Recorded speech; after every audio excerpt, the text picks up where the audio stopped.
Hello class 10 students. Last time history का first chapter हम लोगों ने हाफ कंप्लीट कर दिया था। लास्ट पॉइंट जो हम लोगों ने कवर किया था वो था modern historiography and do you know Louvre museum objects वाला part. Today we will start with development of scientific perspective in Europe and historiography. Chapter का नाम ही है डेवलपमेंट इन द वेस्ट, क्या क्या हुआ था, राइट। तो first will start with Europe. Europe में देखते हैं क्या क्या चीज़ें डेवलप हुई थी। So students, till 18th century Europe ने काफ़ी प्रोग्रेस किया था। किस फील्ड में? फ़िलासफ़ी और साइंस में। What do mean by philosophy? यानी सोसाइटी, यूनिवर्स कैसे चल रहा है उसे ऑब्जर्व करके उसके बारे में अपने थॉट्स बताना, जो बड़े बड़े फ़िलासफ़र्स करते थे। सो यूरोप में 18th सेंचुरी आते आते फ़िलासफ़ी और साइंस में काफ़ी यूरोप ने प्रोग्रेस कर लिया था। उस टाइम के जो स्कॉलर्स थे उन्होंने ये चीज़ जान लिया था कि हिस्टोरिकल ट्रूथ्स, हिस्टोरिकल सच जानने के लिए हम साइंटिफिक मेथड्स का यूज़ हमें करना चाहिए, जिससे हमें सारा ट्रूथ इन्फॉर्मेशन मिल पाता है। अब साथ ही साथ वहाँ के लोगों ने अब फोकस करना चालू किया पर्टिकुलर हिस्ट्री पे भी, यानी पूरे हिस्टोरियोग्राफी के पार्ट्स पर।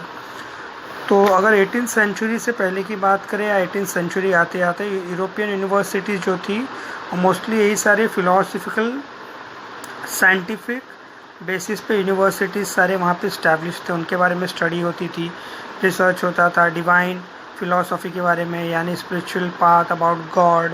लेकिन धीरे धीरे देखते देखते हुआ क्या, सिचुएशन सिनेरियो चेंज होते चला गया यूरोप में।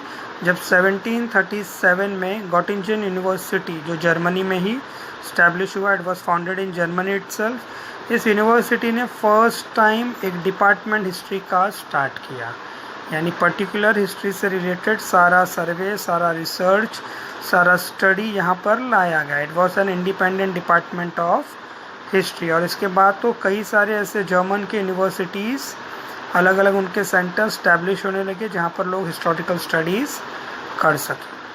अब कौन कौन से वो सारे नोटेबल यानी जाने माने इम्पोर्टेंट स्कॉलर्स थे जिनका काफ़ी अच्छा कंट्रीब्यूशन था हिस्टोरियोग्राफी को लेके, यानी हिस्ट्री के बारे में पूरा नॉलेज, पूरा डेवलपमेंट जो इनके थ्रू काफ़ी कुछ हमें मिला, इस यूनिवर्स को मिला।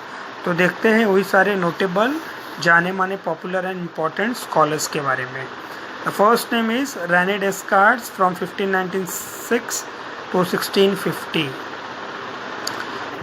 इनका नाम था रेने डेस्कार्ट्स। अब इनकी क्या खासियत थी, इन्होंने पूरा हिस्टोरिकल डॉक्यूमेंट्स, यानी इन्होंने एक मेथड देने की कोशिश की कि कैसे हिस्टोरियोग्राफी, हिस्ट्री के सारे एविडेंस को हम अच्छे तरीके से जान सके, ट्रूथ इन्फॉर्मेशन ला सके। तो इनका क्या कहना था कि जितने हिस्टोरिकल डॉक्यूमेंट्स है उसका पूरी तरह से वेरिफिकेशन होना चाहिए और भी क्रिटिकली उसे एग्जामिन करना चाहिए। What do mean by critically examining? यानी पूरा क्लोजर ऑब्जर्वेशन करना। और इन्होंने इसके बारे में अपने इस बुक में भी लिखा। बुक का नाम था डिस्कोर्स ऑन दी मेथड, यानी ये क्या कहते थे कि सारा इन्फॉर्मेशन साइंटिफिक मेथड पे बेस्ड होना चाहिए, सारी चीज़ें क्रिटिकली एग्जामिन होने चाहिए। And the most important lines what he had said, never to accept anything for true till all grounds of doubt are excluded. काफ़ी अच्छी बात इन्होंने बोली। इन्होंने क्या कहा रेने डेस्कार्ट्स ने, कोई भी बात, कोई भी हिस्टोरिकल स्टोरीज जो आपके पास है या जिस पे रिसर्च कर रहे हो तब तक एक्सेप्ट मत करो जब तक आपके माइंड के सारे डाउट्स क्लियर ना हो जाए। जो भी डाउट्स है वो सब क्लियर होते हैं, then only that particular thing can be true. Next notable scholar was Voltaire in the year 1694 to 1778। इनका ओरिजिनल नेम था फ्रैंकोस मैरी एरोइट। फ्रांस के रहने वाले थे, ही वॉज फ्रेंच। इन्होंने क्या बोला, that along with objective truth and chronological of historical events, considering social traditions, trade, economy, agriculture was equally important in historiography. So according to Voltaire, वो क्या कहते हैं, हम जो historical events के रिसर्च कर रहे हैं या रिसर्च कर रहे थे उसमें क्या क्या चीज़ें इंक्लूड होनी चाहिए। सारी चीज़ें क्रोनोलॉजिकल ऑर्डर में, यानी असेंडिंग टू डिसेंडिंग हर एक पार्ट को हमें प्रॉपरली एनालाइज करना है कि उस वक्त ट्रेडिशंस क्या था, ट्रेडिंग क्या क्या होती थी, लोगों का इकोनॉमिक ग्रोथ कैसा था, एग्रीकल्चर पे कैसे काम हो रहे थे। इनके वोल्टायर के हिसाब से सारी चीज़ें was equally important in the history world. इन्होंने बताया कि आगे इन्होंने ये भी चीज़ें बताई कि we have to understand all aspects of human life is important for history writing. काफ़ी अच्छी बात और काफ़ी इम्पॉर्टेंट बात है। क्या कहते हैं, जो उस वक्त का पास्ट का ह्यूमन लाइफ था उसके सारे चीज़ों को हमें इम्पोर्टेंस देना है, उन सब पे हमें एनालाइज करना है। यानी ह्यूमन लाइफ सोशली कैसे चल रहा था, इकोनॉमिकली लोगों का ह्यूमन लाइफ क्या था, ट्रेडिशन क्या फॉलो करते थे, ट्रेडिंग कैसे होती थी, सब चीज़ें, ताकि हिस्ट्री राइटिंग करते वक्त हमें सारी इंपॉर्टेंट चीज़ों को बता सकें। इसलिए वोल्टेयर को मॉडर्न हिस्टोरियोग्राफी भी बोला गया है। He was known as the founder of modern historiography.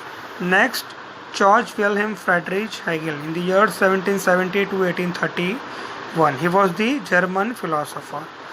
ये एक जर्मन फिलोसोफर थे।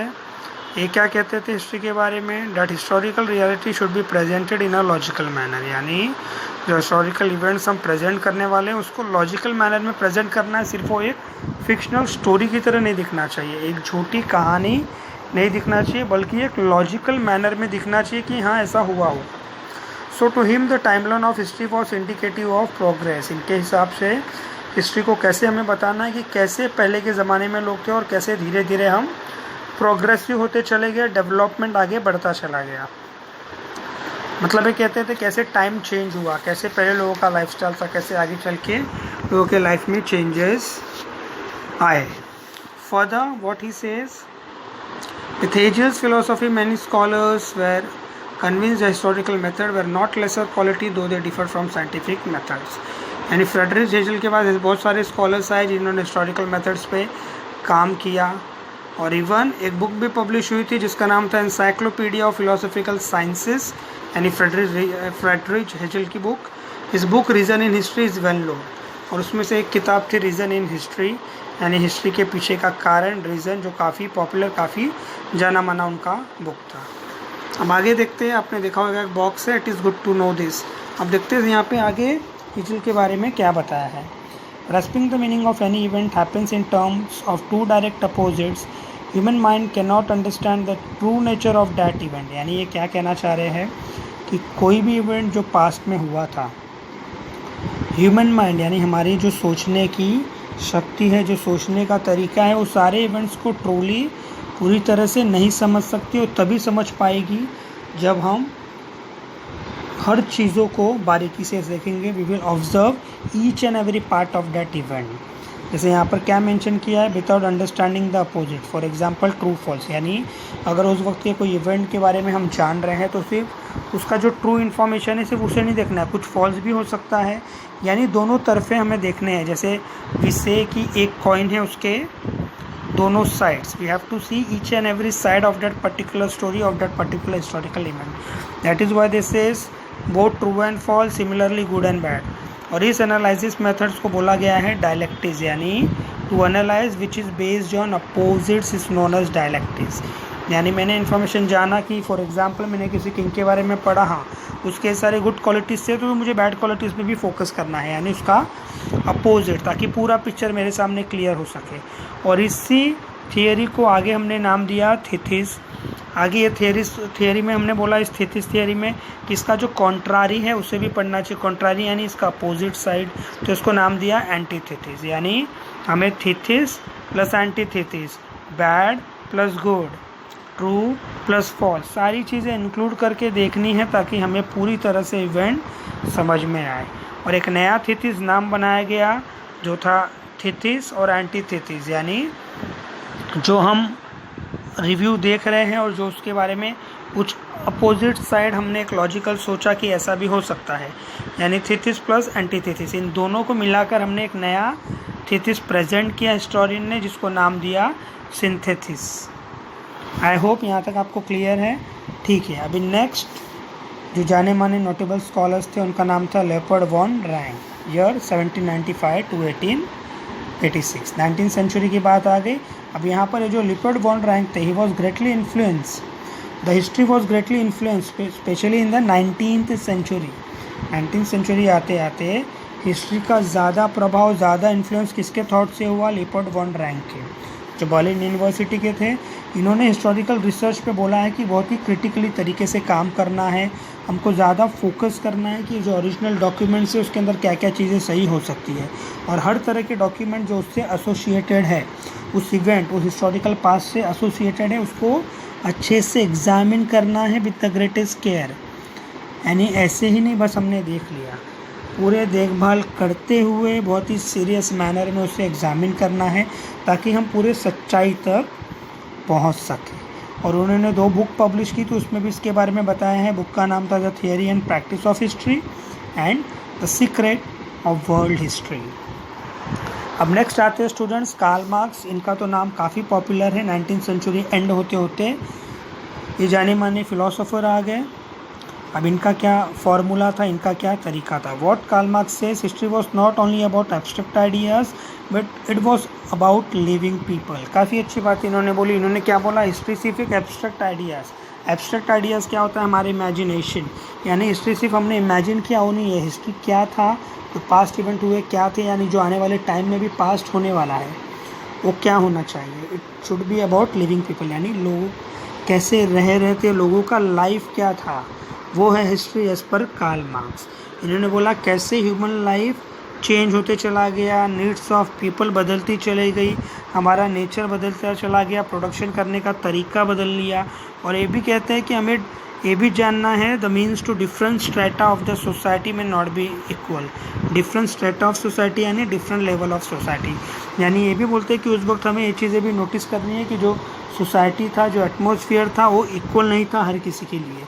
हर एक लेवल पे लोग बसे थे। जैसे आज भी हम कहते हैं below poverty line, above poverty line, rich class, ये सब क्या है, अलग अलग स्ट्रेटा ऑफ दी सोसाइटी। इन्होंने ये भी बताया कि कैसे उस टाइम पे अलग अलग जो डिवीज़न हुआ था सोसाइटी का, उसकी वजह से लोगों ने काफ़ी स्ट्रगल किया था।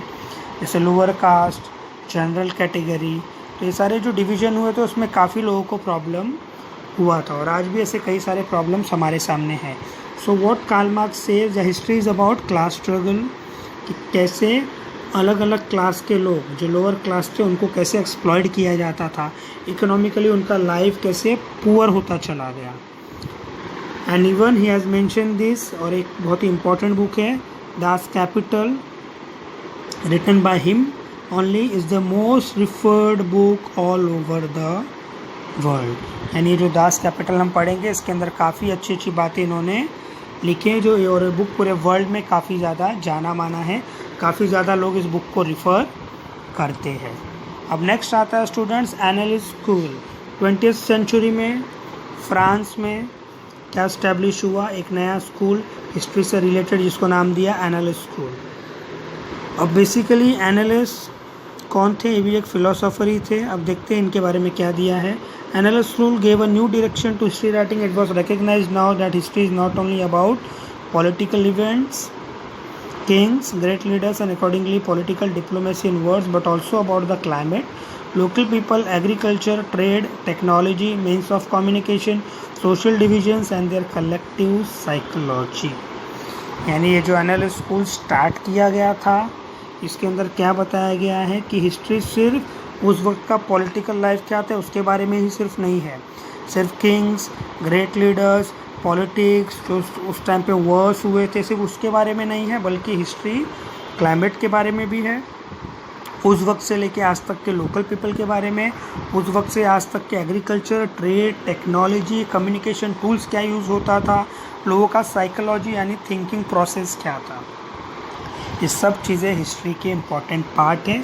ऐसा एनालिस स्कूल में बताया गया। और एनालिस स्कूल स्टार्ट करने वाले कौन थे, बहुत सारे जाने माने फ्रेंच हिस्टोरियंस ने मिलकर इस एनालिस स्कूल की शुरुआत की थी फ्रांस में। Okay students, now last part feminist historiography and Michel Foucault will start with feminist historiography. Feminist historiography का मतलब क्या है, हिस्ट्री रिलेटेड टू वुमेन। आपको ये ध्यान रखना है, feminist historiography means the history relative to women, यानी पहले वुमेन लाइफ क्या था, अब क्या हुआ। इसके बारे में इम्पोर्टेंटली किसने लिखा था, साइमन डे वेवो। She has written all this important life about women. She was also from France. तो इन्होंने किस पे एम्फोसाइज किया है, किस पे फोकस किया है, सिर्फ वुमेन के बारे में नहीं, वहाँ उस वक्त जो लोगों का मेल का जो थॉट प्रोसेस था, जैसे पहले बोला जाता था ना, मेल डोमिनेटिंग सोसाइटी थी, यानी मेल पूरे सोसाइटी को, फैमिली को डोमिनेट करता था। वुमेन लाइफ काफ़ी मिजरेबल था।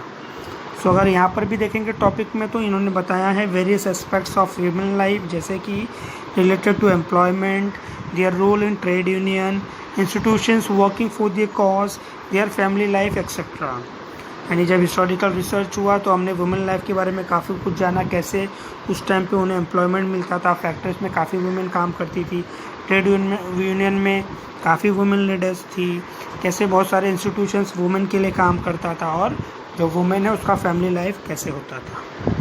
So in the historical writings after 1990 women were portrayed as an independent social class. लेकिन 1990 के बाद सिनेरियो चेंज हुआ और आज हम बोल सकते हैं कि वुमेन भी एक इंडिपेंडेंट सोशल क्लास से बिलोंग करती है। उसे भी पूरा इंडिपेंडेंस, पूरा फ्रीडम है, वो भी हिस्टोरिकल राइटिंग्स लिख सकती है। उस वक्त के जो हिस्टोरिकल इवेंट्स थे, वुमेन लाइफ थे, उसे पोर्ट्रे करके यानी दिखा सकती है, बता सकती है कि क्या पास्ट इवेंट था और हम अब वुमेन के लाइफ में क्या चेंजेस आए। Last part, Michel Foucault 1926 to 1984। Again 20th century, इन्होंने एक नया कॉन्सेप्ट लेकर आ गया हिस्ट्री वर्ल्ड में। इनकी book I archaeology of knowledge, जिसमें इन्होंने बताया जो अलग अलग हिस्टोरिकल इवेंट्स हुए थे कैसे हुए। इन्होंने ज़्यादा अटेंशन फोकस किया किस बात को लेकर, अलग अलग पास्ट के अलग अलग फिलॉसफी चीज़ों को बताकर। What Fokill says, he called his method the archaeology of knowledge. He said that so far unacknowledged areas by historians such as psychological disorders, science of medicine, prison administration to historical analysis. इन्होंने बताया कि काफ़ी कुछ historical events को हमने ignore किया है जो सही नहीं है, उसके बारे में भी लोगों को पता चलना चाहिए। जैसे इन्होंने बताया उस टाइम लोगों का साइकोलॉजिकल डिसऑर्डर्स क्या था, प्रॉब्लम्स क्या था, सोच क्या था, जो साइंस ऑफ मेडिसिन ने तरक्की की थी, जो प्रिजन लाइफ कैसा था, उस टाइम के ऑफिसर्स ने क्या क्या काम किया था, ये सारी चीज़ों पे भी हमें एनालाइज करना चाहिए। So the scope of historiography kept continuously expanding, writing of histories on various subjects like literature, architecture, sculpture, drawing, painting, music, dance, drama, films and television came into practice. So students, जैसे जैसे time आगे बढ़ता चला गया, आज हम अगर बात करें तो हम किस पीरियड में हैं, मॉडर्न हिस्ट्री पीरियड में है, एंशियंट, मेडिवल, मॉडर्न। आज हम मॉडर्न ज़माने में हैं। मॉडर्न हिस्ट्री की अगर बात करें या पहले से अब तक के हिस्टोरिकल इवेंट्स की बात करें तो आज तो हिस्ट्री कई सारे सब्जेक्ट्स में डिवाइड हो गया है। लिटरेचर के ऊपर हमें काफ़ी सारे हिस्टोरिकल इन्फॉर्मेशन मिल रहे हैं। आर्किटेक्चर कैसे चेंज हुआ, पहले का आर्किटेक्चरल स्टाइल्स अलग था, अब का डिज़ाइंस, अगर हम बिल्डिंग्स देखें या अलग अलग मॉन्यूमेंट्स देखें, काफ़ी चेंज। जैसे स्कल्पचर, पहले बनाई गई मूर्ति, आपके स्कल्पचर में काफ़ी चेंजेस आया। पेंटिंग में, म्यूज़िक में काफ़ी चेंजेस आ गया। डांस फॉर्म जो पहले सिर्फ एक फोक डांस था, एक ट्रेडिशंस के हिसाब से, आज डांस के कई सारे फॉर्म्स आ गए। आज फिल्म्स आ गए, आज मूवीज़ में भी देख सकते हैं कई सारे हिस्टोरिकल इवेंट्स को हम मूवीज़ में देखकर समझ सकते हैं, यानी ऑडियो प्लस विजुअल मीडियम के थ्रू। टेलीविज़न आ गया, अब ये सारी चीज़ें भी एक बहुत ही इंपॉर्टेंट सोर्स बन गया हिस्ट्री को जानने का और एक नए तरीके से। So students, this was the first chapter historiography development in the west which we have completed. आपको पूरा topic from the beginning till the end पूरा गो थ्रू करना है। कोई डाउट रहेगा then please ask me, comment me or contact me. Then in the next video we'll start with the second chapter. Thank you very much. Stay safe, stay at home.